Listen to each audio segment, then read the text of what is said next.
Punjab assembly का इजलास 1 घंटा 33 मिनट ताखीर से शुरू। स्पीकर और डिप्टी स्पीकर का इंतखाब कुछ देर बाद होगा। नामजद वजीर आला मरियम नवाज और स्पीकर सफ्तैन खान असेंबली में मौजूद। स्पीकर और डिप्टी स्पीकर का इंतखाब खुफिया रायशुमारी से होगा। स्पीकर के लिए मलिक अहमद खान का सुन्नी इत्तेहाद कौंसिल के अहमद खान से मुकाबला। डिप्टी स्पीकर के लिए जहीर इकबाल चुन्नर और मोइन रियाज कुरैशी मद्दे मुकाबिल होंगे। ऐवान में पोलिंग बूथ भी कायम। मुस्लिम लीग नून की पार्लिमानी पार्टी का इजलास, अरकान को खुफिया रायशुमारी से मुतालिक ब्रीफिंग।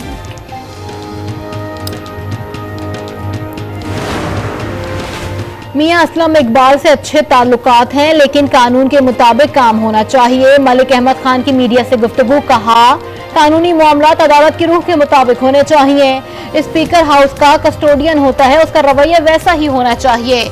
अज़मा बुखारी बोली, मुस्लिम लीग नून मियां असलम इकबाल का असम्बली में इंतजार कर रही है, जब वो आएंगे उनका इस्तकबाल किया जाएगा। ख्वाजा सलमान रफीक ने कहा अक्सरियत से मलिक अहमद खान और जहीर इकबाल कामयाब कराएंगे। मियां असलम इकबाल को इजलास में आना चाहिए। इलेक्शन में मुबैना धांधली के खिलाफ प्रेस क्लब के बाहर ओपोजिशन का एहतजाज खत्म करने का ऐलान। ओपोजिशन रहनुमाओं का 27 फरवरी को एहतजाज का ऐलान। शारे फैसल पर पुलिस का JUI के कारकुनान पर लाठी चार्ज, शेलिंग। रहनुमा JUI राशिद सोमरोज जख्मी, मुताद्दिद कारकुनान धर लिए गए। मुजाहिरीन प्रेस क्लब जा रहे थे। कराची में ट्रैफिक का निजाम दरहम बरहम। सिंध असेंबली के बाहर ओपोजिशन जमातों के एहतजाज पर पुलिस का लाठी चार्ज। खवातीन समेत मुताद्दिद अफराद जेर हिरासत, थाना मुंतकिल। सफदर अब्बास ने कहा आज जो कुछ कहा हुआ है ये रियासती दहशतगर्दी है। मंगल को ओपोजिशन जमातें सिंध भर में एहतजाज करेंगे। हाफिज नईम ने कहा कि सिंध असेंबली में बैठे जाली मैंडेट वाले हैं। फॉर्म 47 की बुनियाद पर पूरे मैंडेट पर कब्जा कर लिया गया। नून लीग, MQM, पीपल्स पार्टी का इत्तेहाद जाली है।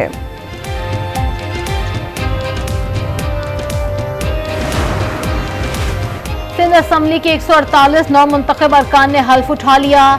स्पीकर आगा सिराज दुरानी ने अरकान से उर्दू, सिंधी और अंग्रेजी जबान में हल्फ लिया। हल्फ के दौरान असेंबली हॉल नारों से गूंज उठा। स्पीकर रहनुमा को खामोश रहने की हिदायत करते रहे। शोर करने पर अरकान को डांट भी पिला दी। कहा हमें कानूनी कार्रवाई करने दें, खामोश हो जाए वरना गैलरी खाली करवा दूंगा। कल स्पीकर और डिप्टी स्पीकर और परसों वजीर आला का इंतखाब होगा। MQM और पाकिस्तान पीपल्स पार्टी ने स्पीकर, डिप्टी स्पीकर के लिए कागजात नामजदगी जमा करवा दिए। 7 बजे तक मंजूर कागजात नामजदगी की फहरिस्त जारी होगी। मुराद अली शाह वजीर आला सिंध और उवैस कादिर शाह स्पीकर सिंध असेंबली के उम्मीदवार नामजद। अकलियती रुकन एंथनी नवीद पीपल्स पार्टी के डिप्टी स्पीकर के उम्मीदवार होंगे। सिंध असेंबली में सुन्नी इत्तेहाद कौंसिल के 9, GDA 3 और जमात इस्लामी के 1 रुकन ने हल्फ उठाया। सिंध असेंबली में 60 अरकान पहली मरतबा ऐवान का हिस्सा बन गए। कायम अली शाह ने 8वीं बार सिंध असेंबली की रुकनियत का हल्फ उठाया। सिंध असेंबली का इजलास कल दिन 11 बजे तक मुलतवी। सिंध असेंबली के नौ मुंतखब अरकान के लिए पुरतकल्लुफ ज़ोहराने का एहतमाम। मछली, चिकन कोरमा, मटन कढ़ाई, टिक्के, पूरी पराठे, रोकनी नान, चाय और कोल्ड ड्रिंक्स का इंतजाम। खाने के बाद कहवा भी पेश किया गया।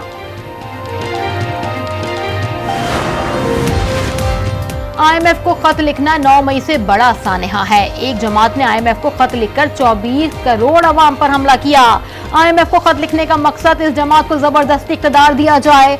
शर्जील इनाम मीमन की मीडिया से गुफ्तगू, कहा बुनियादी तौर पर IMF से कर्ज मिलता है, कुछ सियासी शरपसंद अदम इस्तेहकाम चाहते हैं। IMF ने उनकी बात मानी तो लाखों खानदान फाका कशी पर मजबूर हो जाएंगे।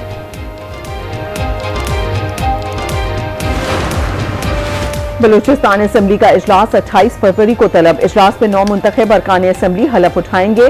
स्पीकर बलूचिस्तान असेंबली जान जमाली इजलास की सदारत करेंगे। खैबर पख्तूनख्वा असेंबली इजलास आइंदा हफ्ते बुलाया जाएगा। गवर्नर गुलाम अली आज समरी पर दस्तखत कर देंगे। सदारती इलेक्शन 9 मार्च को होगा। जराये के मुताबिक इलेक्शन कमीशन ने शेड्यूल तैयार कर लिया, मंजूरी भी दे दी। सदारती इलेक्शन का शेड्यूल जल्द जारी किए जाने का इम्कान। मुस्लिम लीग नून कौमी असेंबली में सबसे बड़ी जमात बन गई। इलेक्शन कमीशन ऑफ पाकिस्तान ने पार्टी पोजीशन जारी कर दी।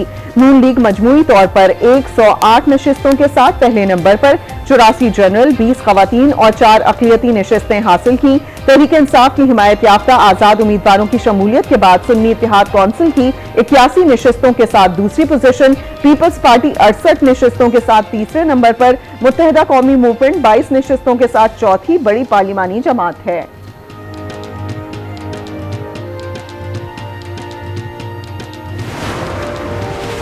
निगरान वजीर आला पंजाब मोहसिन नकवी की मरियम नवाज से मुलाकात, सूबे के इंतजामी उमूर पर तबादला ख्याल। मरियम नवाज को वजीर आला नामजद होने पर मुबारकबाद दी। मरियम नवाज का मोहसिन नकवी को बेहतरीन कारकर्दगी पर खराजे तहसीन। दफा 144 की खिलाफ वर्जी केस, असद उमर और सेनेटर शहजाद वसीम मुकदमे से बरी। जुडिशल मजिस्ट्रेट डॉक्टर सुहेल थरीन ने फैसला सुना दिया। इस्लामाबाद के यूटिलिटी स्टोर्स पर सब्सिडी के बावजूद कई अशिया महंगी, ओपन मार्केट में सस्ती। यूटिलिटी स्टोर्स पर आटा, दालें, चीनी समेत मुतादिद अशिया महंगे दामों फरोख्त।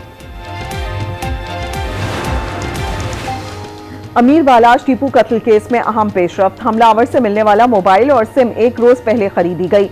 सिम बदीन की खातून के नाम पर रजिस्टर्ड है। पुलिस ने हमलावर की बीवी से भी एक सिम बरामद कर ली। हमलावर इस सिम से जराइम पेशा लोगों से राब्ते में रहता था। चंद गैर मुल्की जराए ब्लॉग और सोशल मीडिया पर गुमराह कुन प्रोपेगेंडा। जराए के मुताबिक प्रोपेगेंडा फैलाया गया कि ईरानी फोर्सेज ने जैशुल अदल को कोई कमांडर मारा है। पाकिस्तानी सरजमीन पर ऐसा कोई वाकया नहीं हुआ। वाकये को फॉल्स फ्लैग ऑपरेशन पेश करके झूठा बयानिया बनाया गया। पाक फौज और रॉयल सऊदी लैंड फोर्सेस की मुश्तरका मशकों का मकसद फौजी सलाहियतों को बढ़ाना और महारत का तबादला करना था। मशकों में combined battle PT operations, room clearance, firing और रैपलिंग शामिल हैं।